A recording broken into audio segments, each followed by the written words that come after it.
हम लोग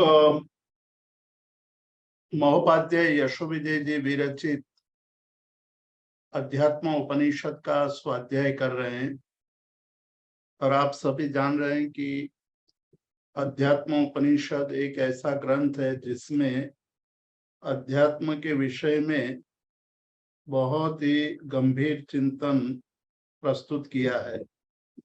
यहाँ हम आज आगे की बात देखेंगे कि महोपाध्याय यशोविजय जी किस तरह से अध्यात्म के बात को आगे ले चलते हैं। महोपाध्याय यशोविजय जी अध्यात्म के बात का प्रारंभ जो हमने पिछले कई बार देखा है, तदनुसार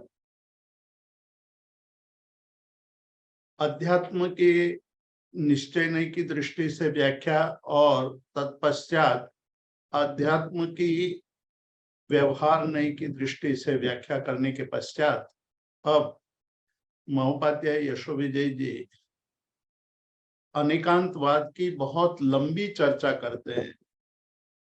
अनेकांतवाद अत्यंत आवश्यक एक ऐसा सिद्धांत है कि जिसके द्वारा हम अपने मन में रहे हुए कई आग्रहों को, दुराग्रहों को और हमारे मन में पड़े हुए कई ऐसे विचारों को शुद्ध कर सकते हैं, दूर कर सकते हैं और इसलिए अनेकांतवाद अत्यंत आवश्यक है। अनेकांतवाद की आवश्यकता पर और अन्य दर्शनों में भी अनेकांत के बिना जो बात संभवित नहीं हो सकती है उसकी भी चर्चा महोपाध्याय यशोविजय जी ने की। अनेकांतवाद की चर्चा का समापन करते हुए महोपाध्याय यशोविजय जी कहते हैं कि नित्यादि अनेकांत शास्त्रम तस्मात् विशिष्यते तद्दृष्ट्येव ही माध्यस्थं गरिष्ठम उपपद्यते। कहते हैं कि आत्मा एकांत से नित्य है या अनित्य है, कर्मबंध एकांत से नित्य है या अनित्य है, आदि अनेक विषयों पर चर्चा करने के बाद धर्म की आचार की चर्चा करते हुए कहते हैं कि आचार के बात भी अनेकांत के बिना संभवित नहीं है। इसलिए नित्यानित्यात्मक, कथनचित नित्य कथनचित अनित्य, यानी कि नित्यानित्यात्मक का स्वीकार करना ही अनेकांतवाद का स्वीकार है और अनेकांतवाद के स्वीकार से हमारे अंदर उत्कृष्ट मध्यस्थ भाव का विकास होता है। उत्कृष्ट शब्द का प्रयोग करते हैं यहाँ महोपाध्याय यशोविजय जी कहते हैं गरिष्ठम माध्यस्थम उपपद्यते, उत्कृष्ट मध्यस्थ भाव उत्पन्न होता है। उत्कृष्ट मध्यस्थ भाव का मतलब है कि अब विश्व में किसी के प्रति हमारा कोई ऐसा भाव नहीं है कि वो सर्वथा छोड़ने योग्य है, सर्वथा उसके साथ कोई बात ही नहीं करनी चाहिए, इस प्रकार की कोई भी बात अब मन में नहीं है। अब वो कहते हैं कि मध्यस्थ भाव की उत्पत्ति होती है और मध्यस्थ भाव की उत्पत्ति होने से यस्य सर्वेषु समता नयेषु तनयेषु इव, एक दृष्टांत के द्वारा समझाते हैं कि वो मध्यस्थ भाव समता में किस तरह परिणत होता है कि जिस प्रकार एक पिता अपने 3, 4, 5 पुत्रों के प्रति समता भाव धारण करते हैं, उसी तरह अनेकांतवाद में भी अलग अलग विचारधाराओं के प्रति कहीं भी कोई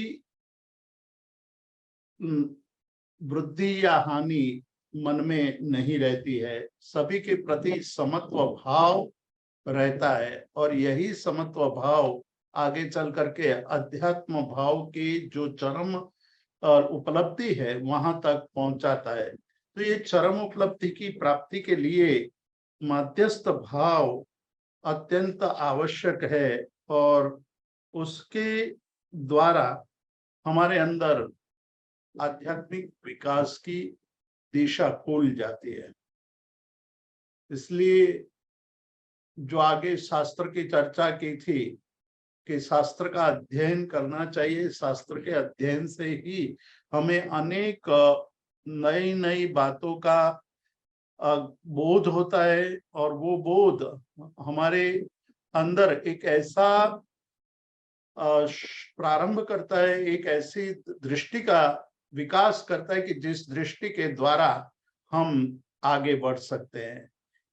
तो उन्होंने त्रिविधम ज्ञानम आख्यातम कहकर के जिस प्रकार से श्रुत की शास्त्र की 3 प्रकार से परीक्षा करने की बात कही थी, अब आगे कहते हैं कि 3 प्रकार का ज्ञान है। 3 प्रकार के ज्ञान से हम लोग अपने आत्मा के विकास की दिशा में आगे बढ़ सकते हैं। त्रिविधम ज्ञानम आख्यातम, यहाँ 3 प्रकार के ज्ञान की बात की है, लेकिन हमें उस चर्चा प्रारंभ करने से पहले यहाँ कुछ और बातें भी जानना समझ लेना अति आवश्यक है। कुछ सैद्धांतिक शास्त्र हैं जिसमें किस प्रकार से अपने जीवन का विकास करना चाहिए उसका विस्तार से वर्णन किया गया है। उस विस्तार से जो वर्णन किया है उसकी चर्चा करते हुए साधक के लिए कहा है कि साधक को शुरुआत में सूत्र का अध्ययन करना चाहिए, यानी कि सूत्र पढ़ने चाहिए। हम यहाँ एक दृष्टांत के रूप में यदि साधक की साधना का प्रारंभ बिंदु लें तो साधक को प्रारंभ में आवश्यक सूत्र यानी प्रतिक्रमण के सूत्र को पढ़ना चाहिए। आज कई ऐसे प्रश्न उठते हैं और कई विचारधाराएं आज हमारे सामने उपस्थित हुई है, जिसमें ये कहा गया है कि रटना, सूत्र को रटना अच्छा नहीं है। सूत्र को रटने से बहुत सारे हमारी क्षमता नष्ट हो जाती है, बहुत समय व्यर्थ हो जाता है, और सूत्र को रटने से हमारी मानसिक जो शक्ति है उस शक्ति का भी व्यय होता है। लेकिन प्राचीन काल की मान्यता कुछ अलग थी। प्राचीन काल में सबसे पहले सूत्र रटाए जाते थे कि आप सूत्र रटो। ये एक बात समझने जैसी है कि प्राचीन काल में ऐसा क्यों करते थे। आप प्राचीन परंपरा के दृष्टि को देखें तो ये स्पष्ट होता है कि जब काशी में पढ़ने जाते थे विद्यार्थी, तब शुरुआत में उसको पूरा व्याकरण याद करवाते थे, व्याकरण के सारे सूत्र उसको रटवाते थे, और बाद में व्याकरण के सूत्रों का अर्थ पढ़ाया जाता था, और उसके बाद और ग्रंथों का अध्ययन कराया जाता था। ये क्रम था, और इसीलिए प्राचीन काल में जब व्याकरण आदि ग्रंथों का अध्ययन करने के लिए विद्यार्थी काशी जाता था तो 12 साल तक वहां पढ़ता रहता था, और 12 साल के अध्ययन के बाद वो पंडित बन करके वापस लौटता था। आज कुछ ऐसी परिस्थिति है कि हम सीधे भाषा सीख लेते हैं, भाषा सीखने के बाद हम अध्ययन अध्यापन में लग जाते हैं, और कई बार हम उसमें अर्थ के अनर्थ को भी स्थान दे देते हैं। ऐसा न हो इसके लिए ये जो प्राचीन परंपरा थी उसके हमारे शास्त्रों में एक अलग ढंग से उसकी चर्चा की है कि जिस तरह से काशी में 12 साल का अध्ययन का क्रम था, उसी प्रकार साधक जब वैराग्य से वासित हो करके संयम आदि ग्रहण करता है तो उसको पहले 4 साल तक सूत्र रटाए जाते थे, सूत्र ही रटने होते थे। सूत्र रटने के बाद दूसरे 4 साल तक अर्थ का अध्ययन कराया जाता था और अर्थ के अध्ययन के बाद सूत्र और अर्थ के चिंतन पर लगाए जाते थे तीसरे 4 साल। तो 12 साल का ये अध्ययन क्रम था और उसके बाद शिष्य को 4 साल तक भारत भ्रमण के लिए भेज दिया जाता था। तो ये 16 साल का एक क्रम रहता था कि 16 साल तक जब ये अध्ययन की परिपाटी को पूर्ण न कर ले तब तक उसको आगे मतलब पद आदि दिया नहीं जाता था। पद यानी संन्यास पदवी या उपाध्याय पदवी या आचार्य पदवी, वो सब देने के लिए, प्राप्त करने के लिए ये अध्ययन क्रम हमें शास्त्रों में बताया गया है। तो पहले 4 साल जब सूत्र का अध्ययन कराते थे तो उस वक्त उनकी जो स्मृति शक्ति थी वो स्मृति शक्ति तेज हो जाती थी।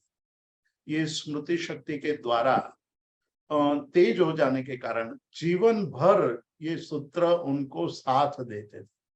सूत्र रटने के बाद जब स्मृति शक्ति तेज हो जाती थी तो अन्य बातों को याद करने में, अन्य बातों को स्मृति में रखने के लिए उनको ज्यादा परिश्रम नहीं करना पड़ता था। उसके पश्चात अर्थ का चिंतन होता था। सूत्र के अर्थ का चिंतन 4 साल तक केवल सूत्र के अर्थ का ही चिंतन कराया जाता था। तो प्रतिक्रमण के सूत्र को रट लिया जाए और उसके बाद हम उसके अर्थ की बात करें कि केवल उसके अर्थ को हम पढ़ें। हम सूत्र तो रट लेते हैं, पहली जो हमारी कक्षा है वो हो जाती है, लेकिन सूत्र पढ़ने के बाद हम उसके अर्थ को सीखने का समय नहीं निकाल पाते हैं। इसलिए सूत्र का अर्थ क्या है, सूत्र क्या कहना चाहता है, सूत्र के अर्थ को ध्यान में रखकर जब हम क्रियाएं करते हैं तो उस क्रिया के द्वारा हमें बहुत सारी बातें स्पष्ट हो जाती है। तो दूसरा जो उसका अध्ययन का क्रम है, उस अध्ययन के क्रम में वहां बताया है कि दूसरे क्रम में आप सीधा अर्थ सिखाइए और उसके बाद जब क्रिया करते हैं तो क्रिया करते वक्त सूत्र और अर्थ का समन्वय किया जाए। सूत्र और अर्थ के समन्वय से जो क्रिया होती है वो क्रिया में तल्लीनता आती है। तल्लीनता आ जाती है तो वो क्रिया तदहेतु क्रिया बन जाती है या अमृत क्रिया बन जाती है। इसलिए सूत्र को पढ़ते वक्त जो परिश्रम करना पड़ता है वो हमें आज मान लो व्यर्थ लगता हो, फिर भी व्यर्थ नहीं है, क्योंकि उससे स्मृति शक्ति तेज होती है। अर्थ का अध्ययन करने से सूत्र के रहस्य को समझ में आता है। सूत्र और अर्थ के रहस्य को समझकर जब हम जीवन में उसका क्रिया वगैरह करते हैं तो क्रिया में तल्लीनता आ जाती है। ये बात बहुत बड़ी बात थी। तो जब साधु को अध्ययन कराया जाता था, फिर 4 साल जब उनको अर्थ की शिक्षा दी जाती थी, उसके 4 साल तक, उसके बाद 4 साल तक उनको सूत्र और अर्थ दोनों का चिंतन करने का एक क्रम चलता था। उसके द्वारा सूत्र के अंदर बहुत ही जो रहस्य भरे पड़े हुए हैं उसका उनको बोध होने लगता था। इसलिए हमारे वहाँ अनेक अर्थ करने वाले शास्त्रों की बहुत बड़ी लंबी सूची मिलती है। मतलब कि जैसे धम्मो मंगल मुकिठम अहिंसा संयमो तो देवा वित्तम नमम संति जस धम्मे सयामणो, यह एक गाथा है, स्वयंभव सूर्य की 10वीं कालिक की गाथा है। उसका अर्थ होता है कि धर्म ही उत्कृष्ट मंगल है। धर्म वह है जो अहिंसा संयम और तप, इस प्रकार के अहिंसा संयम और तप युक्त धर्म का पालन करने वाले को देवावित्तम नमम संति, देव भी नमस्कार करते हैं। ये एक गाथा का शाब्दिक अर्थ हुआ, किंतु इस शाब्दिक अर्थ के पीछे कितना गहरा रहस्य भरा पड़ा हुआ है उसका चिंतन हमें आज तक हुआ नहीं है। उसके लिए तो बहुत लंबा गंभीर चिंतन आवश्यक है। तो जब साधु 4 साल तक उसका अध्ययन करते करते गहराई में उतर जाते थे तो एक श्लोक के 100 अर्थ कर सकते थे, उसकी क्षमता इतनी बढ़ जाती थी। धम्मो मंगल मुकिटम अहिंसा संयमो तो देवा वित्तम नमन संते जस धम्मे सयामणो, इस ग्रंथ के हमें 100 अर्थ करने वाले कई ग्रंथ उपलब्ध है। तो ये एक परंपरा भारतीय शिक्षा प्रणालिका की एक परंपरा रही है कि आप गहराई में जाओ, जितना गहराई में जाओगे उतना ही उससे रहस्य प्राप्त होता जाएगा और जीवन इतना ही महान बनता जाएगा। तो जीवन के रहस्य को पाने के लिए हमारे मनीषियों ने जो ग्रंथ रचे हैं उस ग्रंथ का अध्ययन करना खाली शाब्दिक अर्थ समझने से नहीं आ जाता है। शाब्दिक अर्थ के पीछे बहुत बड़ा रहस्य है। उस रहस्य को समझने के लिए बहुत गहराई में अंदर उतरना पड़ेगा। जब हम अंदर उतरेंगे तो ही ये बोध होगा। तो ये इतना हो जाने के बाद भी जो हमारे शास्त्र ग्रंथों में लिखा कि भाई उनको पहले 4 साल तक सूत्र का अध्ययन, दूसरे 4 साल तक अर्थ का अध्ययन, तीसरे 4 साल तक उनको सूत्र और अर्थ के दोनों के अर्थ का समन्वय करते हुए उसके रहस्य को खोजने की कला आनी चाहिए, और उसके बाद भी अध्ययन पूर्ण नहीं हुआ होता। उसके बाद उनको 4 साल भारत भ्रमण के लिए भेज दिया जाता। भारत एक ऐसा देश है कि वहां हर एक 10 किलोमीटर के बाद बोली बदल जाती है, वहां रीत रिवाज बदल जाते हैं, लोगों की रहनी करनी बदल जाती है। तो पूरे भारत के भ्रमण से उनको ये बोध हो जाता था कि क्या है संसार, क्या है संसार में, लोग किस तरह से रहते हैं, किस प्रकार के रीति रिवाज है। तो उनका जो ज्ञान होता था वो ज्ञान परिपक्व हो जाता था। केवल तोता ज्ञान नहीं होता था, जैसे तोता राम राम बोल लेता है लेकिन उसको राम नाम लेने से कोई फायदा नहीं होता है, उसी प्रकार केवल सूत्र रट लेने से या केवल अर्थ को जान लेने से कोई विशेष लाभ नहीं होता था। तो लाभ तो तब होता है कि जब वो परिपक्व हो जाए। ज्ञान की परिपक्वता अत्यंत आवश्यक मानी गई है। तो ज्ञान की परिपक्वता प्राप्त करने के लिए उनको परिभ्रमण के लिए भेज दिया जाता था। तो परिपक्व ज्ञान हो जाए तो उसके द्वारा आत्मा के अंदर वैराग्य भाव पूर्ण रूप से निखर आता था।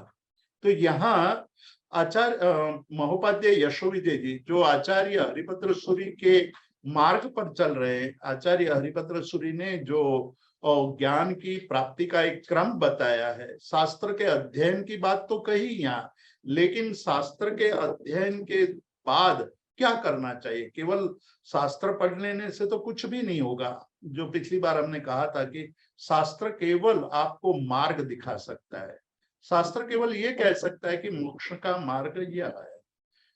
जैसे तत्वार्थाधिगम सूत्र को मोक्ष शास्त्र कहते हैं हम लोग, कि जिसमें मोक्ष प्राप्ति की बात किस प्रकार से सिद्ध हो सकती है उसका मार्ग दर्शाया गया है। तो उस मार्ग को समझने के लिए मोक्ष शास्त्र यानी तत्वार्थाधिगम सूत्र का अध्ययन आवश्यक है। लेकिन तत्वार्थाधिगम सूत्र पढ़ लेने से केवल कार्य सिद्ध नहीं हो सकता है। हमें उसके सूत्रों के रहस्य को जानना पड़ेगा, उस सूत्र के रहस्य को जीवन में उतारना पड़ेगा। 344 सूत्र है या 356 सूत्र है, चाहे आप 10, 15, 20, 25 सूत्र ज्यादा भी कर दो या कम भी कर दो, किंतु जब तक उनके रहस्य को नहीं समझोगे तब तक वो सूत्र हमें बहुत विशेष लाभ करता नहीं हो सकता है। तो आचार्य हरिभद्र सूरी ने एक मार्ग दिखाया, हालांकि वो मार्ग हमारे प्राचीन परंपरा के अनुरूप है और उस को समझने के लिए यहाँ थोड़ी शब्दावली जैन परंपरा के अनुसार थोड़ी अलग है, लेकिन समझने के लिए और बहुत प्रचलित ऐसी शब्दावली का पहले हम प्रयोग करेंगे, फिर जैन परिभाषा के अंदर आएंगे। तो हमारे सामने जो प्राचीन परंपरा की शब्दावली है वो बहुत सरल शब्दावली है। उसमें कहते हैं कि कोई भी बात का आपको अध्ययन करना हो तो सबसे पहले श्रवण करो, सुनो, सुनने की कला सीखनी चाहिए। जब आप तल्लीन होकर के सुनते हैं तो वो रजिस्टर होता है माइंड में, मन में उसकी स्थिरता हो जाती है। और जब मन में बात स्थिर हो जाती है तो आपको बहुत सारा अंदर एक चिंतन का मौका मिलता है। लेकिन आम लोग क्या करते हैं, आम लोग तो सुन करके, श्रवण करके भूल जाते हैं। केवल इतना संतोष ले लेते हैं कि हम व्याख्यान में गए थे, व्याख्यान सुना हमने, हमने स्वाध्याय सुन लिया, हमने प्रवचन सुन लिया। लेकिन प्रवचन सुनने के पश्चात आपके मन में क्या मंथन पैदा हुआ या नहीं? आपके मन में विचार का आंदोलन शुरू हुआ कि नहीं? यदि विचार का आंदोलन शुरू नहीं हुआ, उसका मतलब है कि आपने श्रवण तो किया, लेकिन उस श्रवण एक कान से सुना और दूसरी कान से वो निकल गया। जब ऐसी स्थिति होती है तो हजारों नहीं लाखों प्रवचन सुनने के बाद भी हमारी आध्यात्मिक स्थिति ऊर्ध्वगामी नहीं बन सकती, हम आगे नहीं बढ़ सकते। आगे बढ़ने के लिए श्रवण की कला सीखनी चाहिए। और श्रावक शब्द का अर्थ भी यही है कि जो सुनता है। सुनने की कला जिसके अंदर है, वो सुनने वाले श्रावक के आध्यात्मिक विकास की संभावना बढ़ जाती है। श्रवण करना मतलब उसको भावपूर्वक, ध्यान पूर्वक, एकाग्र होकर के श्रवण करना। जब एकाग्र होकर के आप श्रवण करते हैं तो आपके मन में बहुत सारे विचारों का आंदोलन शुरू हो जाता है। एक वाइब्रेशन अंदर, मन एक वाइब्रेट होने लगता है कि ये क्या कहना चाहते हैं। और जो श्रवण कर लिया आपने, श्रवण करने के बाद उस पर दूसरी प्रक्रिया शुरू होती है कि श्रवण के बाद आप उसको चिंतन में ले जाते हैं, यानी कि मनन की स्थिति आती है। मनन करना, उस पर अलग अलग दृष्टि से विचार करना कि ये क्या कहा, आज जो कहा और जो मैंने सुना, वही जो कहना चाहते थे वही मैंने सुना है या कहने का कुछ और अर्थ था। आमतौर पर हम जब श्रवण करते हैं तो श्रवण की कला हम नहीं जानते हैं तो क्या होता है, जो श्रवण की कला नहीं जानता है वो अपनी इच्छा के अनुसार श्रवण करता है। उनको जो सुनना है वही सुनता है, बाकी सारी बातें निकल जाती है, वो अंदर जाती ही नहीं है। अंदर जाने के लिए उनको श्रवण करने की कला सीखनी चाहिए। तो श्रवण करते वक्त केवल सुनना, तल्लीन होकर के सुनना, और उसके बाद उस पर चिंतन करना। हमने यहाँ एक बार दृष्टांत लिया था कि श्रमण भगवान महावीर जब विचरण कर रहे थे तो श्रमण भगवान महावीर अलग अलग जगह पर देशना देते थे, संवत्सरण लगता था। राजगृह में परमात्मा का विचरण बहुत लंबे अरसे तक होता रहा। उस समय श्रेणिक महाराजा भी उनकी देशना सुनने के लिए आया करते थे। और देशना में कालसौरिक कसाई भी आता था, मतलब वो हत्या करता था, मांस बेचता था, भैंसों की, पाड़ाओं की वो हत्या करता था। और हत्या करके उसके बेच कर, मांस बेच करके वो अपने जीवन व्यतीत करता था। तो श्रेणिक महाराजा को बहुत बड़ा आश्चर्य होता था कि भाई ये कालसौरी क्यों आता है भगवान की देशना सुनने के लिए, और देशना सुनने के बाद भी उनके जीवन में कोई परिवर्तन क्यों नहीं आता है। तो उसने कालसौरी को एक दिन रोक करके पूछ ही लिया, कहा कि भाई तुम देशना सुनने आते हो तो क्या सुनते हो तुम? तो वो कहता है कि मुझे जो योग्य तर्क लगता है वही मैं सुनने के लिए आता हूँ। यहाँ से मेरे कार्य के लिए मुझे बहुत सारे तर्क मिल जाते हैं। मतलब कि कहने का मतलब ये कि हर एक आदमी की अपनी एक विशेषता होती है, अपने एक तासीर होती है कि जब वो सुनता है तो वही सुनता है जो उनको सुनना है, जो वो सुनना चाहता है वही सुनता है, बाकी सारा उसके लिए बेकार हो जाता है। मतलब कि हम धर्म श्रवण करते हैं तो रियल में धर्म श्रवण करते हैं या नहीं, वो एक बहुत बड़ा प्रश्नार्थ है। कभी कभी हम धर्म श्रवण करने जाते हैं, धर्म के उपदेश का श्रवण करने जाते हैं, कोई पूछता है कि क्या था, कैसा लगा, तो कहा कि उपदेश मतलब कि व्याख्यान बहुत अच्छा था।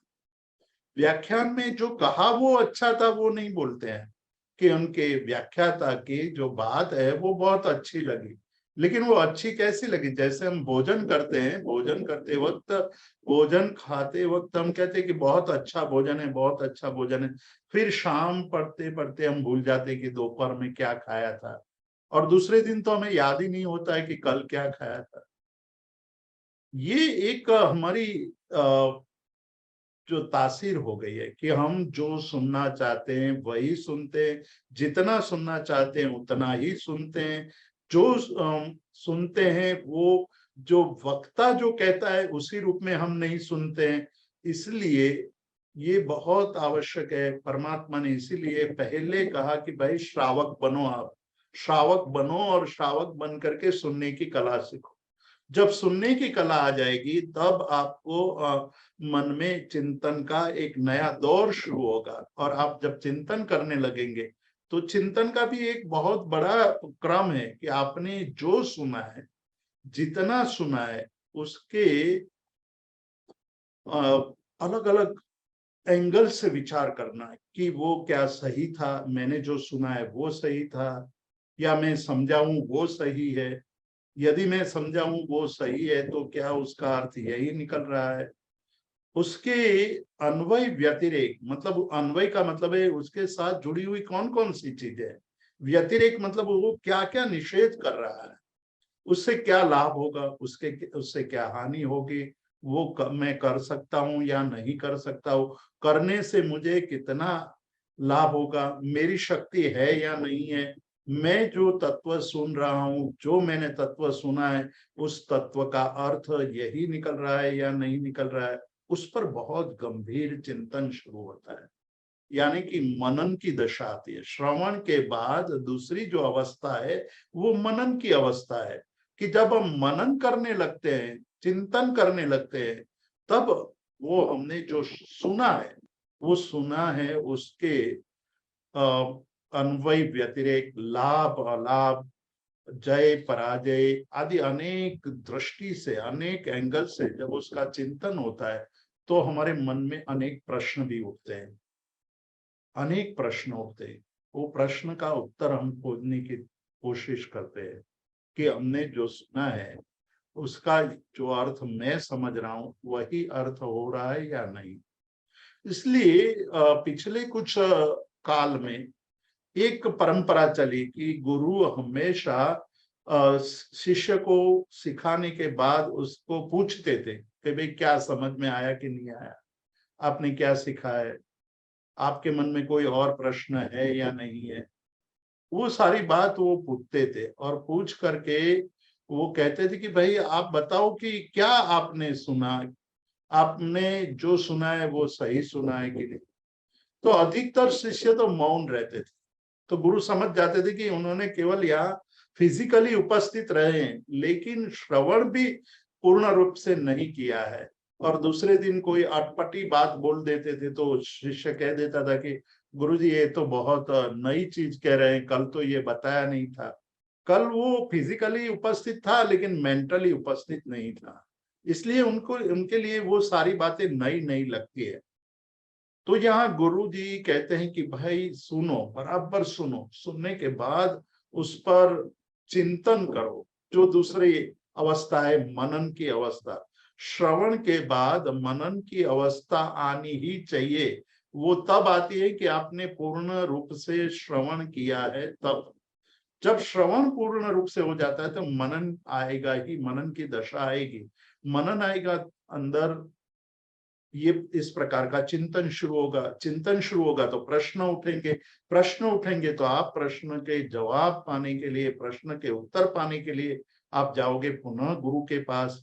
गुरु के पास जाकर के कहोगे कि ये प्रश्न का उत्तर हमें नहीं मिल रहा है या मुझे समझ में नहीं आ रहा है, आप मुझे और समझाइए, तब वो और समझाएंगे। तब भी वो श्रवण तो होना ही चाहिए। उस समय भी अपने जिज्ञासा की जहां पूर्ति हो रही है, जिज्ञासा समाप्त हो रही है, लेकिन श्रवण की दशा तो रहनी ही चाहिए। जब वो दूसरी बार अपनी जिज्ञासा के अनुरूप उसका उत्तर जो गुरु के पास से मिलेगा, उस पर भी चिंतन शुरू होगा, पुनः चिंतन शुरू होगा। पुनः चिंतन करते हुए उसमें भी वही बात कि भाई मैं जो सुन रहा हूँ वो सही है या गलत है, या जो मैं जो कर रहा हूँ वो सही है या नहीं है, गुरु ने जो उत्तर दिया वो सही है कि नहीं है। उस पर प्रश्न प्रति प्रश्न प्रति प्रश्न प्रति प्रश्न। इसलिए डेकार्ते जो यूरोपियन फिलोसोफर है, वो एक बात बार बार कहा करता था कि भाई प्रश्न पूछो, प्रश्न पूछोगे तभी आगे बढ़ते रहोगे। आपके मन में प्रश्न नहीं उठता है, उसका मतलब है कि आप कहीं सुन तो रहे हैं लेकिन वो सुनना गहराई तक नहीं जा रहा है। तो प्रश्न उठने चाहिए। प्रश्न तभी उठते हैं जब आपने पूर्ण रूप से श्रवण किया है। श्रवण करने के बाद जब चिंतन होता है, मनन होता है, तो प्रश्न उठते हैं। प्रश्नों के उत्तर को पाने के लिए फिर आप गुरु के पास जाओगे, गुरु फिर उसके उत्तर देंगे। गुरु के उत्तर को सुनकर फिर आप प्रश्न मन में चिंतन करने लगेंगे, और चिंतन करते हुए आपके मन में वो बात एकदम स्थिर हो जाएगी, स्थिर हो जाएगी। तो वो स्थिति आ जाएगी निधिध्यासन की, फिर आप कभी भी वो बात भूलेंगे नहीं। तो ये जो प्रक्रिया श्रवण, मनन और निधिध्यासन, श्रवण करना, मनन करना और निधिध्यासन। निधिध्यासन का मतलब है अंदर बात एकदम स्थिर हो गई है, अब वो बात कभी भी वहां से हटेगी नहीं। वो इतनी दृढ़ हो गई है, इतनी दृढ़ हो गई है कि कोई भी परिस्थिति आएगी तो भी वो बात आपको हिला नहीं सकेगी। मतलब एकदम मानसिक रूप से आप स्थिर हो गए होंगे, और स्पष्टता, जो क्लैरिटी कहते हैं, जो एक ज्ञान के विषय में आपकी क्लैरिटी और बढ़ जाएगी। तो धीरे धीरे आप आगे बढ़ते जाओगे, आगे बढ़ते जाओगे तो और विकास होता जाएगा। तो यहाँ त्रिविध ज्ञान की बात जो उपाध्याय यशोविजय जी कहते हैं कि शास्त्र तो मिल गए आपको, आपके पास, आपके घर में बहुत सारे शास्त्र आपकी अलमारी में भरे पड़े हुए हैं। तो वो अलमारी में भरे पड़े शास्त्र का पठन पाठन किस प्रकार से करना।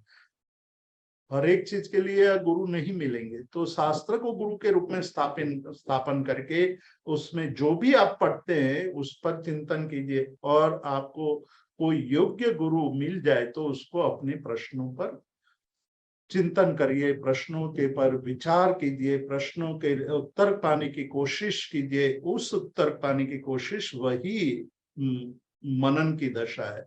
तो यहाँ जो जैन शब्दावली है वो श्रवण, मनन और निधिध्यासन की शब्दावली को अलग शब्दों से यहाँ प्रस्तुत किया है कि पहले श्रुतम, पहला है श्रुत। श्रुत यानी सुनना। श्रुत का अर्थ ज्ञान भी होता है, लेकिन यहाँ जो श्रुत की बात कर रहे हैं वो श्रुत का अर्थ है सुनो, पहले सुनो।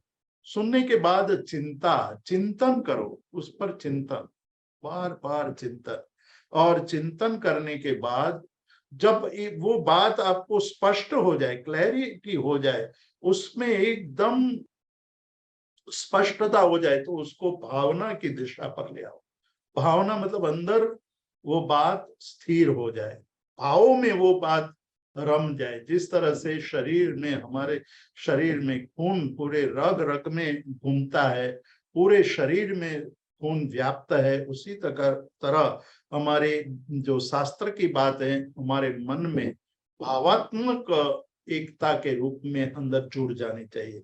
तो अब उसके विस्तार की बात करते हैं। महोपाध्याय यशोविजय जी ने ज्ञान प्राप्ति के लिए ये 3 शब्दों का प्रयोग किया है, जो श्रवण, मनन और निधिध्यासन के अर्थ में ही उसका प्रयोग हुआ है। श्रुतम, चिंता और भावना। श्रुत यानी सुनना, चिंता यानी चिंतन करना। यहाँ चिंता का अर्थ, जिस प्रकार से हमने श्रुत का अर्थ सुनना लिया है, श्रुत का अर्थ ज्ञान न लेकर के श्रवण के अर्थ में लिया है, उसी प्रकार चिंता का अर्थ चिंता के रूप में नहीं, चिंता का अर्थ लेना है चिंतन के रूप में। चिंता करना मतलब मन में क्लेश उत्पन्न हो जाए, मन में डर उत्पन्न हो जाए, मन में कोई ऐसे भाव आ जाए, उस अर्थ में चिंता नहीं ली है। यहाँ जो चिंता का अर्थ है वो चिंतन के रूप में है कि आप उस बात का चिंतन करते जाए, चिंतन करते जाए, और बाद में वो जब चिंतन की दशा पूर्ण हो जाए तो वो भावात्मक भाव में रम जाएगी।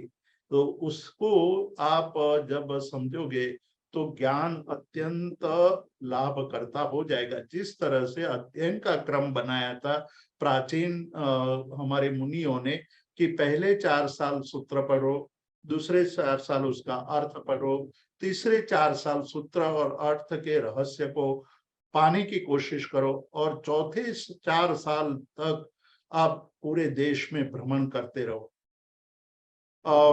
एक व्यवहारिक बात कर ले जिससे आपको पता चलेगा कि भ्रमण करने से कितना लाभ होता है। यदि हमारी आंखें खुली हो, शास्त्र का हमारे अंदर ज्ञान हो और हम परिभ्रमण करें तो हमारे ज्ञान को बहुत ही पुष्टि मिलती है, ज्ञान बहुत आगे निकल जाता है। मैं एक बात यहाँ वो व्यवहारिक बात करना चाहता हूँ कि जब गांधी जी को ये गोखले लोकमान्य तिलक जब पेरिस में मिले थे तो उन्होंने कहा लोकमान्य तिलक ने कि भाई आपको भारत में आकर के स्वतंत्रता की लड़त लड़नी चाहिए। आपने अफ्रीका में तो बहुत कमाल कर दी, अब भारत आइए और भारत में स्वतंत्रता की लड़त लड़िए। गांधी जी को ये बात अच्छी लगी, लेकिन तिलक ने एक बात कही कि भाई आप लड़त शुरू करने से पहले, स्वतंत्रता की लड़त शुरू करने से पहले भारत का परिभ्रमण जरूर कर लीजिए। जब आप भारत का परिभ्रमण करेंगे, भारत भ्रमण करेंगे तो आपको बहुत सारा अनुभव मिलेगा कि भारत की स्थिति क्या है, भारत की संस्कृति क्या है, भारत के धर्म क्या है, भारत के अंदर क्या क्या हो रहा है, क्या होना चाहिए। केवल ग्रंथों पढ़ने से कुछ लाभ नहीं होगा, आपका अनुभव भी पुष्ट होना चाहिए। तो गांधी जी भारत आए तो सबसे पहला काम उन्होंने भारत परिभ्रमण का किया, और भारत भ्रमण करते हुए करते करते जब वो बिहार से चंपारण में गए और वहां के लोगों की स्थिति देखी तो उनको बहुत ही दुख हुआ, और वहीं से उन्होंने अपने ये स्वतंत्रता संग्राम की शुरुआत की, और उनको मिल गए डॉक्टर राजेंद्र प्रसाद, और डॉक्टर राजेंद्र प्रसाद के साथ रहते हुए उन्होंने बहुत सारा काम किया, और उसके बाद एक मार्ग खुल गया है। तो ये परिभ्रमण का लाभ है। हालांकि वो तो स्वतंत्रता की बात हुई, उसकी चर्चा यहाँ नहीं हम करना चाहते, लेकिन परिभ्रमण से क्या लाभ होता है वो यहाँ समझने जैसी बात है कि हमारे पास शास्त्र की मूड़ी हो, मतलब शास्त्र का धन हो और परिभ्रमण का परिश्रम हो, दोनों मिलकर के एक अनुभव की बहुत बड़ी संपत्ति प्राप्त हो जाती है। तो यहाँ कहते हैं कि चिंतन करो, चिंतन करने के बाद आगे बढ़ते हुए भावना को मन में धारण करो। उसके अब विशेष अर्थ कहते हैं कि श्रुतम यानी क्या है। श्रुत सुनना, सुनना है, वो सुनने की बात क्यों कह रहे हैं हम, तो कहते हैं कि सुनने से आपको वाक्य और अर्थ का बोध होगा। जब हम वाक्य बोलते हैं तो वाक्य हम जो भाषा जानते हैं, जिस भाषा का प्रयोग करते हैं, उस भाषा के वाक्य को सुनते हैं तो उसका सबसे पहला हमारे मन पर प्रभाव पड़ता है, उसके अर्थ को समझने की कोशिश करते हैं, और जब अर्थ समझ में आने लगता है तो बाद की प्रक्रिया बहुत तीव्र गति से आगे बढ़ती है। तो पहली बात कही कि भाई श्रवण करने से वाक्य के अर्थ को समझने की क्षमता आ जाती, और वो दशा कैसी है, तो कहते हैं कि कोष्ठ बीजाभम, कोष्ठ यानी कोठी में पड़ा हुआ, मतलब हमारे पहले के युग में आज भी हमारे वहाँ बीज के भंडार भरे पड़े होते हैं। बीज के भंडार में हमारे धान के बीज को सुरक्षित रखा जाता है। और जब पानी बरसने का समय आता है तब खेत में उस बीज को बोया जाता है। और जब उत्तम बीज को बोया जाता है तो उससे प्रभूत मात्रा में धान्य की निष्पत्ति होती है, धान्य उग निकलता है। तो पहले खेती करने के लिए, कृषि करने के लिए खेत को बराबर किया जाता है, फिर योग्य समय पर उसको बीज को बोया जाता है, फिर पानी बरसता है, उसके रक्षण होता है, रक्षण होने के बाद उसमें से धान निकल आता है। तो यहाँ कहते हैं कि आप जब श्रवण करते हैं तो वो व्यर्थ नहीं है। श्रवण जब करते हो तो श्रवण करते वक्त आपने जो सुना है वो वैसा ही है जैसे कोठी में पड़े हुए बीज के समान। मतलब आपके पास एक उत्तम बीज का भंडार पड़ा हुआ है, तो जब जब चातुर्मास आता है, जब जब मानसून आता है, उसके पहले वो कोठी को खुला जाता है, उसमें से बीज को निकाला जाता है और खेत में जाकर उसको बोया जाता है, और बाद में से उसमें बहुत मात्रा में धान्य निकल आता है, उगता है। उसी प्रकार यदि आपने श्रवण किया होगा तभी चिंतन होगा। श्रवण ही नहीं किया होगा तो अचानक एकदम आप ज्ञानी बन जाओगे, ऐसा संभव ही नहीं है। अचानक आपको ज्ञान हो जाएगा, अचानक आप बहुत बड़े वक्ता बन जाएंगे या बहुत बड़े शास्त्रकार बन जाएंगे, ये संभव ही नहीं है। ये सुनने से आता है। जब आप सुनोगे, सुनते जाओगे तो वो एक बीज की भांति है। बीज जैसे एक कोष्ठा में पड़ा हुआ है तो वो बीज मूल्यवान है, उसकी रक्षा की जाती है। वो बीज वहां सड़ता नहीं है, वो बीज वहां सुरक्षित है, उस पर कोई दीमक नहीं लगती है। उस प्रकार का वो आयोजन किया जाता है कि वो घड़े में रखते हैं या कोठी में रखते हैं, बड़े बर्तन में रखा जाता है, या कोई ऐसे साधन में बीज को सुरक्षित रखा जाता है। वो सोने की तरह उसकी रक्षा होती है। वो बीज जब योग्य समय आता है तो उसको बोया जाता है और उससे प्रभुत मात्रा में धन्य निकल आता है। उसी प्रकार जो आपने सुना है, वो सुनने के बाद यदि आप चिंतन करते हैं तो वो कोष्ठ ग बीजाभम, कोष्ठ में पड़े हुए बीज की तरह है, बीज की भांति है कि आपने सुना होगा तो समय आने पर आपने सुन लिया, महाभारत को सुन लिया, आपने रामायण को सुना, आपने कल्पसूत्र को सुना। कहा कल्पसूत्र सुनने से, 21 बार सुनने से मोक्ष हो जाता है। और हम लोग सुनते हैं, पर्यूषण आता है तो कल्पसूत्र, चाहे आप देश में हो या विदेश में हो, पर एक वर्ग का हमेशा ये आग्रह रहता है कि भाई हमें कल्पसूत्र भी सुनना है और प्रवचन भी सुनना है, दोनों प्रवचन सुनने हैं। उसका मतलब क्या है? उसका मतलब ये है कि कल्पसूत्र के सुनने से, 21 बार सुनने से मोक्ष निश्चित हो जाता है। तो मोक्ष पाने के लिए हम कल्पसूत्र सुनते हैं। तो केवल सुन लेने से मोक्ष हो जाएगा क्या? वो सुनने की कला सीखनी पड़ेगी, श्रवण करने की कला। वही अर्थ में यहाँ श्रुत कहा है। वो अर्थ है कि आप जब सुने तब तल्लीन होकर के सुने। और जब वो यहाँ कहते हैं कि कोष्ठाग बीज वत, कोष्ठ में रहे हुए बीज की तरह, तो जब आपके सामने उपसर्ग आ गए, आपने सुना है कल्पसूत्र, अब अपने जीवन में जब वो उपसर्ग आते हैं तो हम सोचेंगे कि उपसर्ग तो सभी को आते हैं। श्रमण भगवान महावीर जैसे महावीर के जीवन में भी कल उपसर्ग आए, तो मैं किस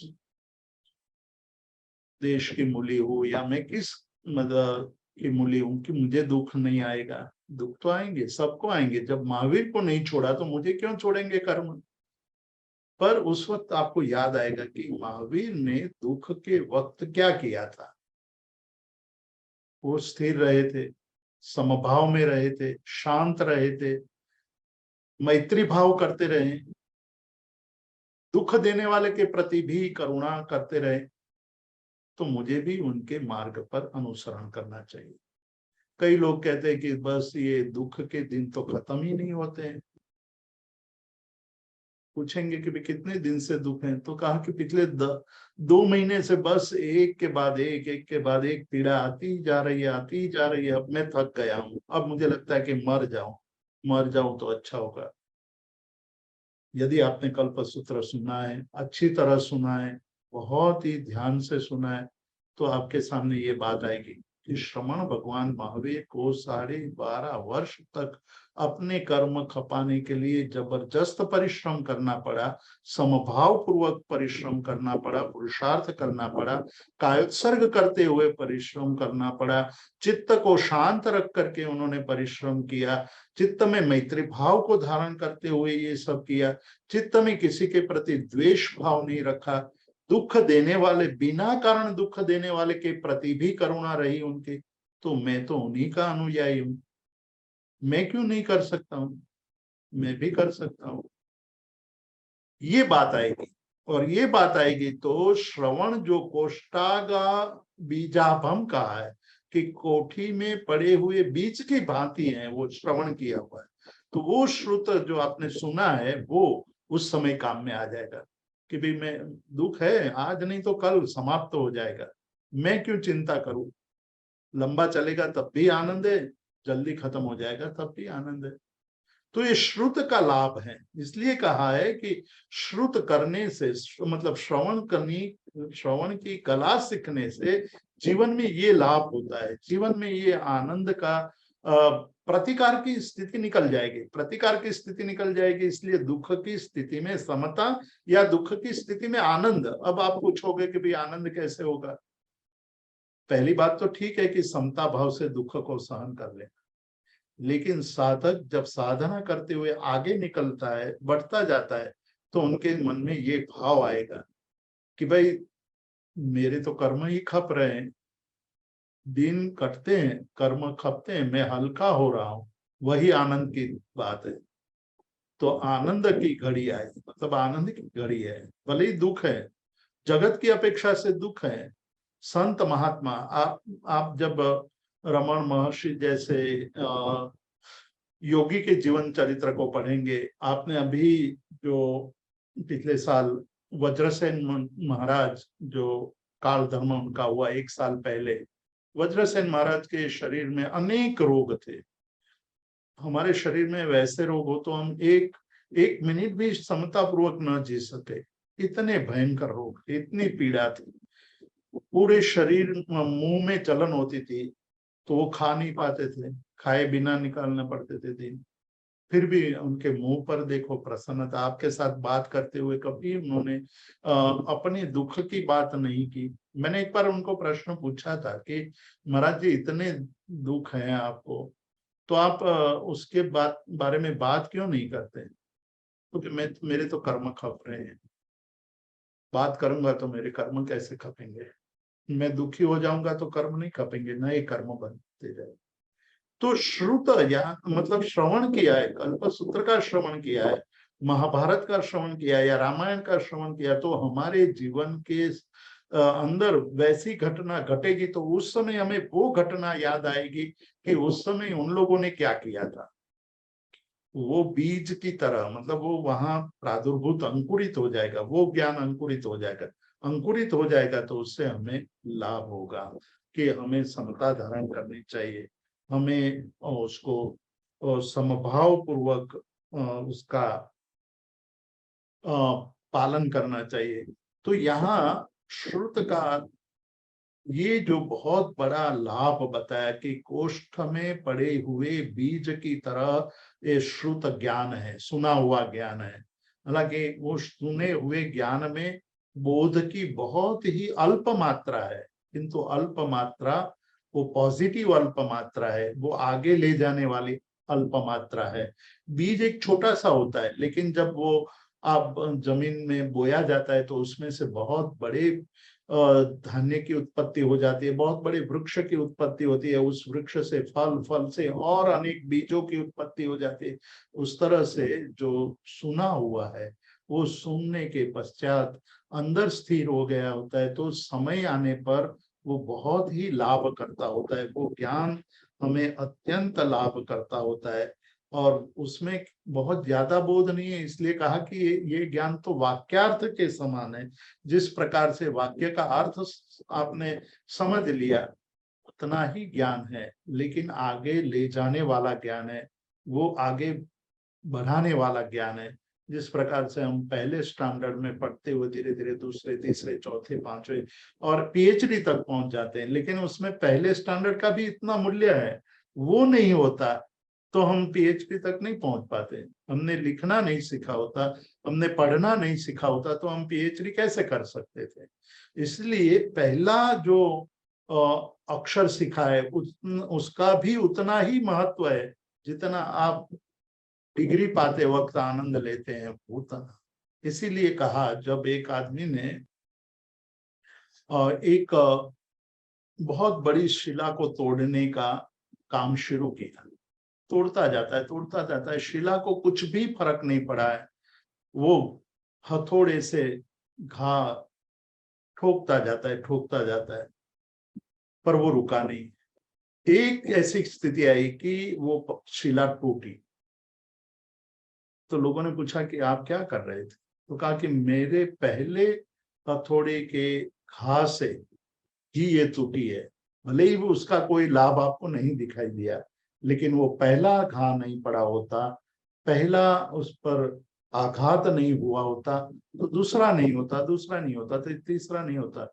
तो यहाँ श्रवण के लिए ये कहा कि आप श्रवण करो पूर्ण रूप से, पूर्ण मनोयोग से, सुनने की कला सीख लो। सुनने की कला सीखने से आगे चल करके बहुत बड़ा लाभ हो सकता है। तो इस प्रकार यहाँ शास्त्र के परीक्षा के बाद शास्त्र को किस प्रकार से पढ़ना चाहिए, किस प्रकार से उसका अध्ययन करना चाहिए, उसकी बात करते हुए महोपाध्याय यशोविजय जी ने श्रवण मनन और निधिध्यासन को जैन शब्दावली, जैन पारिभाषिक शब्दों में रखा कि श्रुत, चिंता और भावना। सुनो, सुनने के बाद उस पर चिंतन करो, चिंतन करने के बाद निधिध्यासन यानी स्थिरता की स्थिति में ला दो, यानी भाव में रम जाए, वो बात हमारे भाव में आ जाए कि हर समय मन में वही भाव रमने लगे, वही भाव रमने लगे। यही शास्त्र के अध्ययन की कला है। यही हम आज के स्वाध्याय को विराम देते। जी बहुत बहुत धन्यवाद जीतू भाई आज की स्वाध्याय के लिए। बहुत ही सुंदर आज का स्वाध्याय रहा। किसी को कोई प्रश्न है तो आप हैंड रेज कर सकते हैं।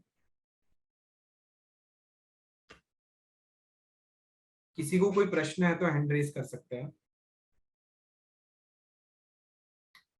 जीतू भाई पूछना था, आपने स्टार्टिंग में कहा कि शास्त्रों की 3 प्रकार से परीक्षा और 3 प्रकार के ज्ञान से हम आत्मा के विकास की ओर आगे बढ़ सकते हैं। तो उसमें आपने साधक को शुरुआत में सूत्र का अध्ययन करना चाहिए ऐसा बताया, और बाकी के 2 एक बार क्लियर करोगे वापस? दूसरा है सूत्र के अर्थ को पढ़ना चाहिए, सीखना चाहिए। तीसरी अवस्था है सूत्र और अर्थ को समन्वय करके उसका उपयोग करने सीखना चाहिए। जी जी, यानी आपने जो प्राचीन काल में जो परंपरा थी उसके ही 4 पार्ट बताया, उसमें से पहले 3 पार्ट। हाँ, मतलब वो मैंने एक बात कही कि आज के युग में क्या होता है कि केवल अर्थ को पढ़ लेते हैं, तो अर्थ को पढ़ लेने से उसका स्वाध्याय नहीं हो पाता है। स्वाध्याय तभी होगा कि आपने मूल पढ़ा हो, मूल आपने रटा हो। तो पहले के युग में अभी तो वो परंपरा ही नष्ट हो गई है। वो उससे बहुत बड़ा नुकसान हुआ है कि स्मृति शक्ति हमारी घटती जा रही है। हमारी जो स्मृति यानी कि याद रखने की कला है वो खत्म होती जा रही है। तो पहले के युग में 45 आगम याद रखने वाले साधु होते थे। त्रिपिटक मतलब हमारे 45 आगम के जो मात्रा है वो उससे कई गुना अधिक तो बौद्धों के त्रिपिटकों की है। त्रिपिटक के 150 ग्रंथ है, मतलब 150 वॉल्यूम है। उसको पूरा का पूरा रटने वाले वहाँ भिक्षु होते थे, मतलब उनको त्रिपिटक धारण करने वाले भिक्षु कहते थे। उसी प्रकार वेद को पढ़ने वाले होते थे। वेद को पढ़ना मतलब वेद में तो ये कहा है कि आप उसके अवरोह ह्रस्व दीर्घ प्लूत उसको बोलने में भी यदि गलती करते हैं तो आपको दोष लगता है। आज भी दोष लग माना गया है।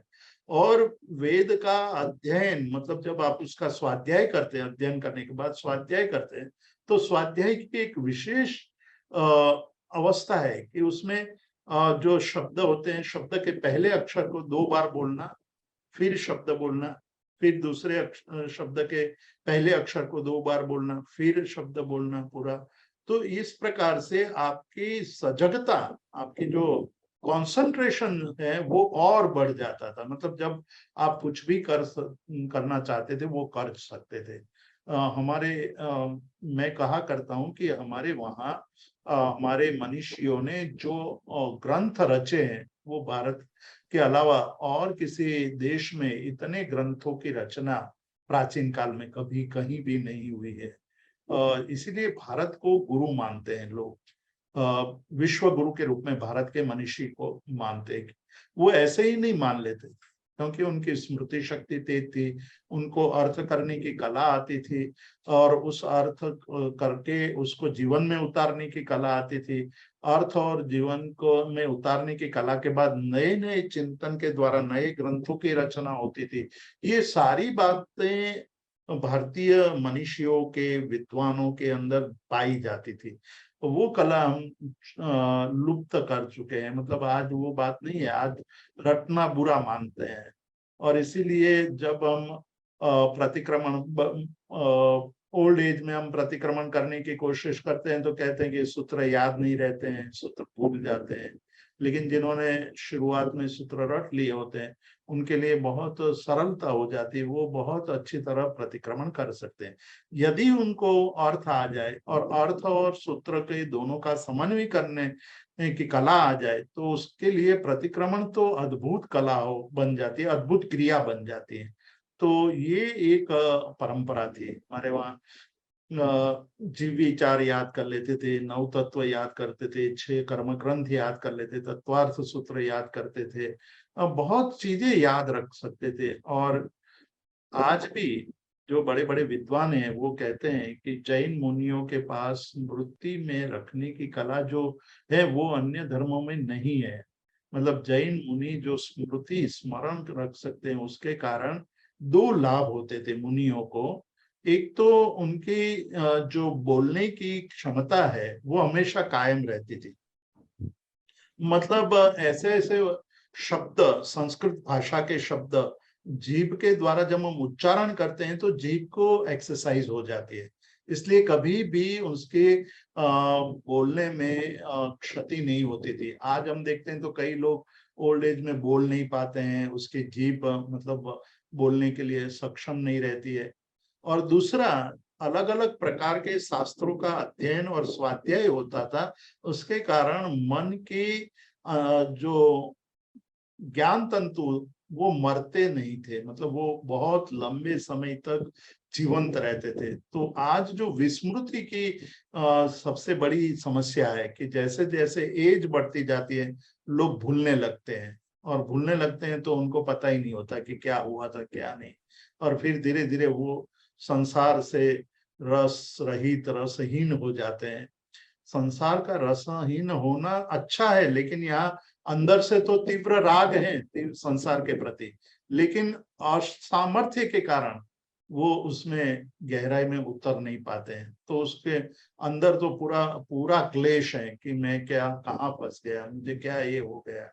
तो वो एक अलग स्थिति है, लेकिन उसका मूल कारण है कि आपने सूत्र का स्वाध्याय नहीं किया है। आज उसके लिए अलग अलग रास्ते निकाले गए हैं कि हर एक आदमी को हर रोज एक समस्या का समाधान करना चाहिए। इसलिए सुडोकू आया, या क्रॉसवर्ड आया, या शब्दों की रमत आती है, उसको वो आज के वैज्ञानिक कहते हैं, मनोवैज्ञानिक, कि आपको एक बार एक पजल रोज करना चाहिए तो आपके जो मानसिक मन के जो कोश हैं वो मरेंगे नहीं। लेकिन इसी की जगह पर हम सूत्र की बात करें तो सूत्र से 2 लाभ होते हैं। एक तो सूत्र का स्वाध्याय भी हो जाता है, मन को प्रसन्नता भी मिलती है और मन का स्वास्थ्य भी बना रहता है।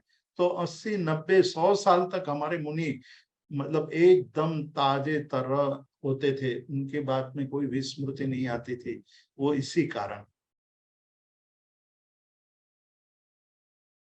जी जी जीतू भाई। प्रदीप भाई, आप कुछ पूछना चाहते हैं?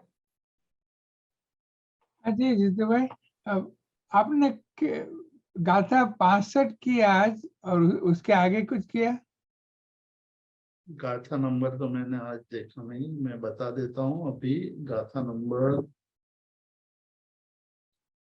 आज मैंने गाथा ली थी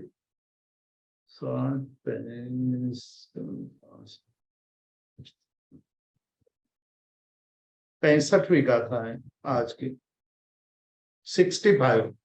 65 बराबर है, ठीक है। आभार साहब। महेंद्र भाई, आपको कुछ पूछना है? आप अनम्यूट कर सकते हैं।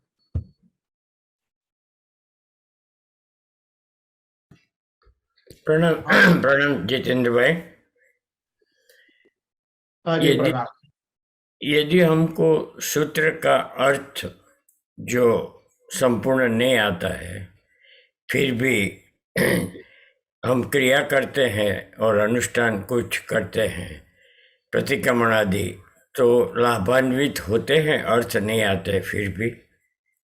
हाँ, लाभान्वित होते हैं। उसका जवाब वंदिता सूत्र में दिया गया है कि अयाण माने भी, आप नहीं जानते हैं फिर भी उसका लाभ होता है, क्योंकि गणधर भगवंतों के वचन है, जैसे उनमें दृष्टांत दिए गए, जहाँ विषम पुत्र मंत्र बोला विचारया विज्ञानंति मंत्रिम तोतम अवई निर्देशम, ये गाथा बताई है। उसका अर्थ है कि जैसे किसी को जहरीला सांप ने काट लिया है, तो वो तो निश्चेतन होकर के पड़ा हुआ है। उस समय मांत्रिक लोग आकर के मंत्र पढ़ते हैं और मंत्र के द्वारा उसके जहर को उतारा जाता है। तो उसी प्रकार जैसे उनको पता नहीं है कि मंत्र पढ़ा जा रहा है या मंत्र से विष का शमन किया जा रहा है, फिर भी उस शब्दों के द्वारा विष का शमन होता है। उसी प्रकार हमारी आत्मा को मोहनीय कर्म का विष डसा हुआ है, विष जहरीला सांप ने काटा हुआ है, तो उनमें जो गणधर भगवंतों के द्वारा रचित ये शब्द हैं, आवश्यक क्रिया के सूत्रों की रचना गणधर भगवंतों ने की है। उस शब्दों को सुनते हुए हमारे विष का यानी मोहनीय कर्म का क्षय होता जाता है और धीरे धीरे आपको उसका लाभ दिखाई देता है। जी जी प्रदीप भाई। आभार जितेंद्र भाई।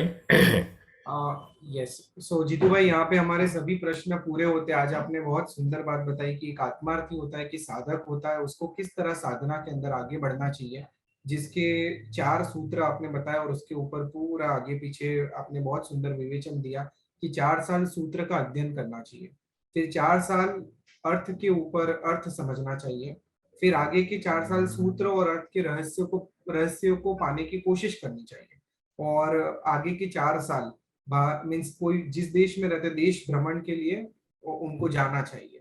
तो ये बहुत ही सुंदर चीज आपने बताई, और इसके आगे पीछे की सभी बातें आज के स्वाध्याय के अंदर कवर की।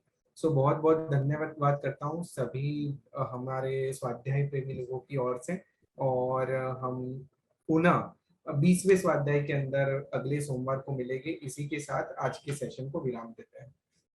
जगत के सभी जीवों का कल्याण हो, जगत के सभी जीवों का मंगल हो, जगत के सभी जीव हमारे मित्र हैं, कोई भी हमारा वैरी नहीं, इस भावना के साथ प्रार्थना।